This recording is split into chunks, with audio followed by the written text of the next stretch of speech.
میگن چرا اینقدر عمر میزنی؟ چرا همش از عمر میگی؟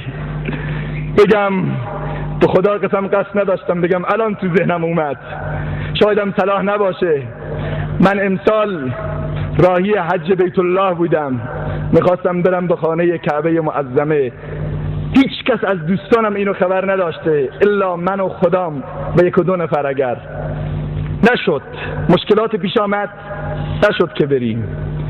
بسیار به شدت ناراحت بودم. خدایا من میخواستم برم اونجا از نزدیک بعد از حج بیت الله به حضرت امیرالمومنین عمر سلام کنم، رسول الله رو از نزدیک ببینم. به شدت ناراحت شدم، چند روز افسرده بودم.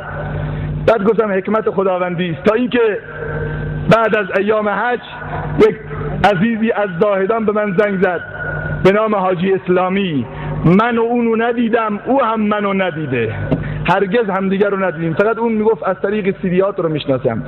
از قضیه رفتن و نرفتن من به مکه که اصلا خبر نداشت، کسی خبر نداشت بی جانوان که من میخواستم برم و نشده. زنگ زد گفت فلانی. گفتم چیه؟ دیدم زد زیر گریه. گفتم چی شده؟ گفت من میخواستم 6 سال پشت سر همدیگر رفتم مکه. از صلحاست، انسان بسیار بزرگواری است طوری که تعریف میکنن. البته 6 سال پشت سر همدیگر رفتم مکه، امسال نشد. روز عرفات دنیا به سرم شب شد که خدایا چه کار کنم؟ 6 سال تو عرفات بودم، امسال نرفتم. جیغ و داد کردم تو زاهدان، برام جهنم شد. گفتم برم روستا. رفتم روستا، اونجام طاقتم نیامد، گریه کردم. گفتم برم به شهر.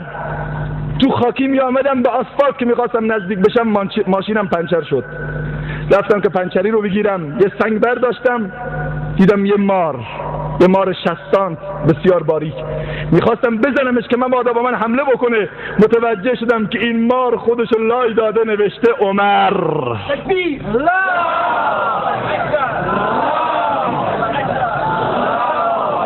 دستش نزدم، رفتم پنچری ماشین رو گرفتم، مجدد آمدم، دیدم این مار که اینجوری خوابیده بود سرشو برگردونده طرف قبله، دوازده نوشته عمر.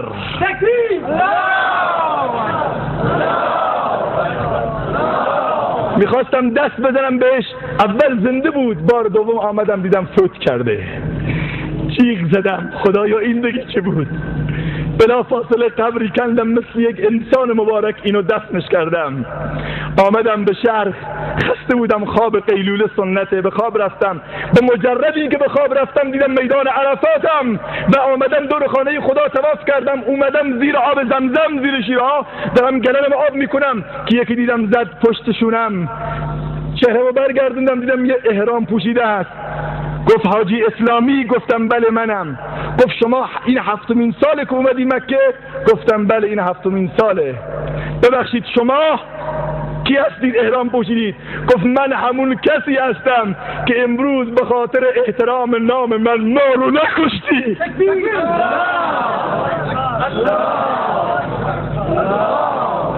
عمر فاروق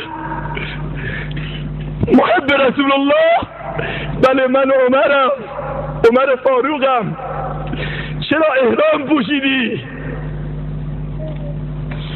از این به بعدش رو نمیتونم بگم. گفت شما خیرشاهی رو میشناسید؟ میگه گفتم بله. گفت اون قرار بوده بیاد مکه، نتونسته بیاد، من به جاش احرام پوشیدم و طواف میکنم.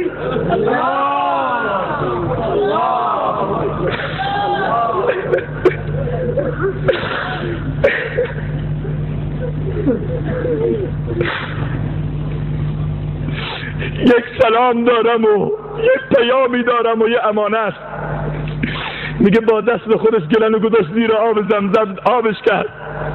گفت اینو ببر بهش بده، سلام منو بهش برسون و بگو اولا که حجت ادا شده و ثانیا اگر تو این دنیا به خاطر عمر ممنوعیت و محرومیت و اذیت کشیدی که نکشیدم، اگر روز قیامت رسول الله شفاعت به من بده، شما رو شفاعت